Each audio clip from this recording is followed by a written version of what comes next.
Hi, welcome back to my channel of Books and Soul.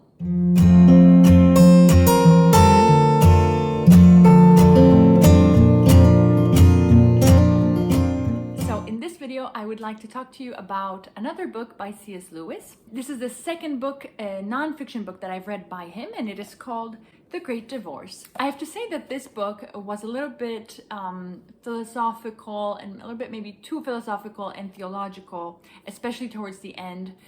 For me, I don't think I understood everything he wanted to say. I think some concepts or some things that he was trying to get across just didn't reach me. And nevertheless, I think there are things that I was able to pick out from, and things that were very, very interesting, very insightful, and that I want to share with you. So this short little book is an allegory, really, that C.S. Lewis creates kind of to talk about the themes of good versus evil, heaven, hell, what really is the meaning of heaven and hell, and choosing good versus evil. I mean, very important themes, obviously, and he finds this kind of creative way of talking about it and describing it to his reader. So we follow the protagonist of this book. The protagonist is a man who ends up in this really kind of gray and gloomy town. It seems super vast but empty.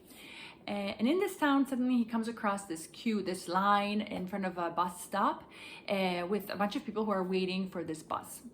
We find out through, again, the eyes of the protagonist that this bus is actually a bus that goes from hell to heaven. So we find out that this gray town is actually hell.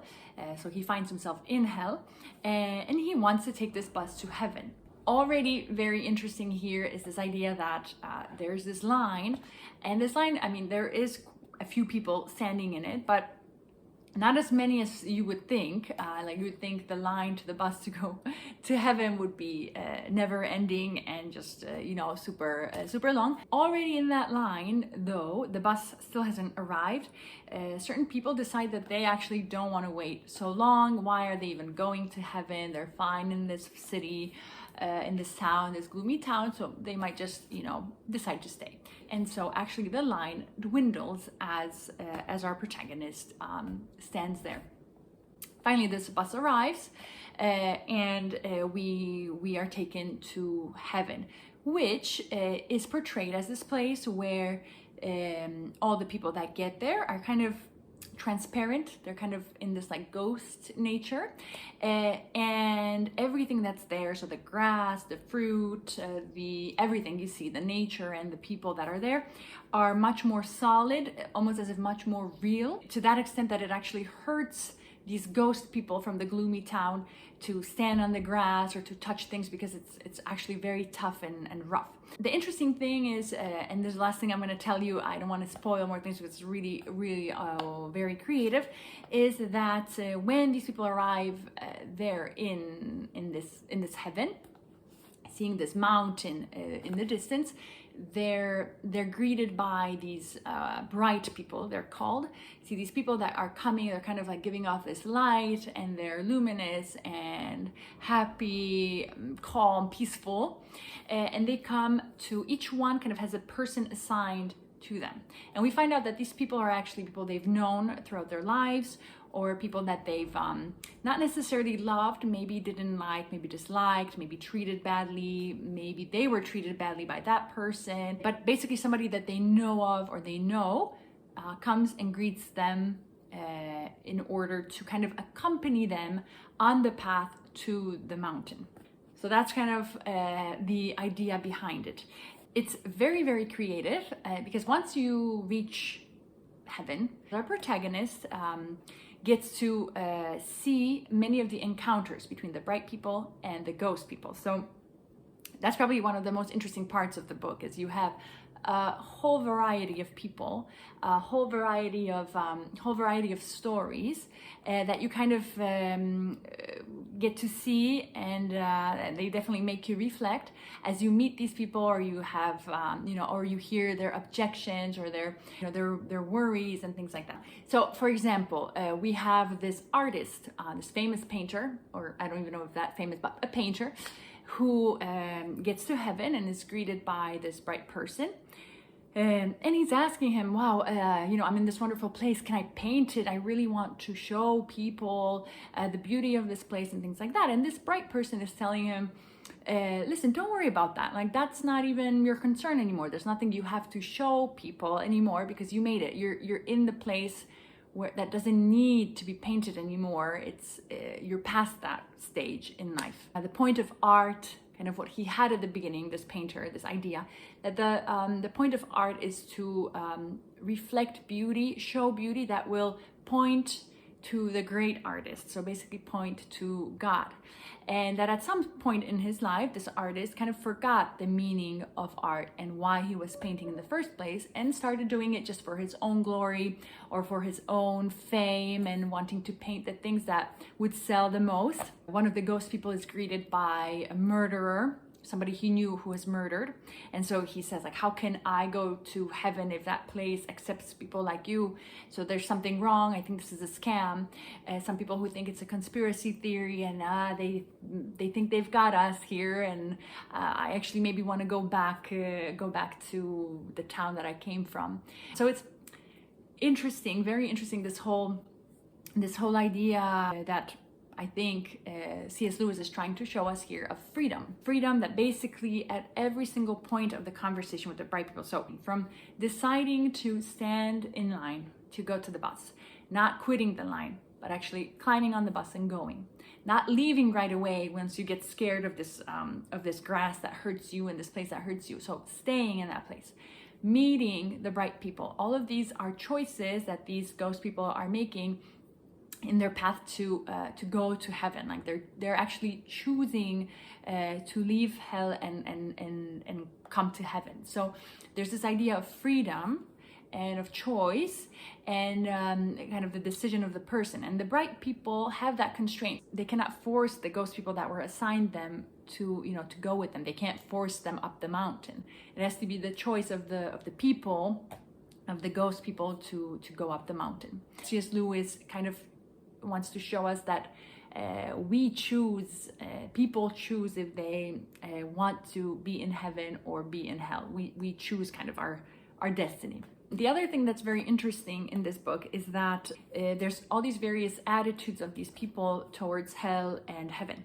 Some people don't even realize that they are in hell. They think the gloomy town is comfortable, it's vast, it's large, they have their own space, they don't have to talk with others, they don't have to fight with neighbors, they're fine the way they are. Some of them, once they get to heaven, don't understand certain ideas that are being explained to them by the bright people. So like forgiveness, murderers are accepted, knowing one's limits, things like that. Some of them just cannot grasp that. Like it's too much for them, so they kind of either renounce, or they need a lot more persuading and a lot more conversation, a lot more processing, let's say, to accept that. Some people are in heaven and they like what they see, but they really want to hold on to something that they brought with them from hell. There's, for example, this guy who comes with this lizard on his shoulder, who whispers things to him. And he's having a conversation with this bright person, and that bright person is telling him, listen, just let me kill it. Let me get rid of this lizard and you'll be fine. And then we can go to the mountain together and you'll see things will be better, and you'll be free. And he just wants to hold on to this lizard. He's like, I can't do it. It's almost as if they want heaven, but with certain aspects of hell or of the bad or the evil that's with them. Like they just almost can't let it go. And so I think here Lewis is trying to show us that, heaven is just completely the absence of evil. You can't have a little bit of, you can't compromise in a way. You can't bring a little bit of evil that's comfortable for you, or maybe that you're used to, it's a habit or something, and this little lizard that whispers to you, you can't bring it over with you. Heaven is absolute. It's to understand that thing that you think is something that you need to hold on to really is useless, unnecessary, and only blocks you from full happiness and full freedom and full joy of experiencing this absolute goodness. And the third thing that I find very fascinating also, this very insightful, is that all of the ghost people that arrive in heaven are greeted by the bright people. So all of them, in a way, need the other person in order to reach the mountain. Nobody can really be saved or get to heaven or experience full goodness and full happiness unless there's another person there. So there's no saving yourself by yourself. There's no being alone. Like everything we do needs another person. We can only be saved with the other person, by loving the other person, by being a sort of community with other people. So we can't be truly happy if we are just alone. We need other people. That's a very interesting point that C.S. Lewis is making. He's showing us that we do need somebody else to maybe grab us by the hand and actually show us the correct way to go. Sometimes maybe correct us, guide us in a sense. Alone we can kind of get lost in our own thoughts and get bogged down in certain things that might be wrong. So we need other people, but also we are necessary for other people and for their happiness and to make sure that they're also not alone. So this idea of not being alone, of being together with others, of this idea of community, I think is very interesting and shown very clearly in this book. Without the bright people, the ghost people that arrive on this lawn before climbing up the mountain would not know which way to go, would not know what to do, would not know what's required of them, what work needs to be done still, and would not know what their mistakes were. So I think that's what C.S. Lewis is trying to also show us through this book. So that's it for this video. Again, The Great Divorce by C.S. Lewis. I think it's very wise and very interesting, and it has a lot of wonderful reflections, and I highly, highly recommend it. So thank you for watching this video. If you enjoyed it, please subscribe to my channel, and I hope to see you all very soon. Bye!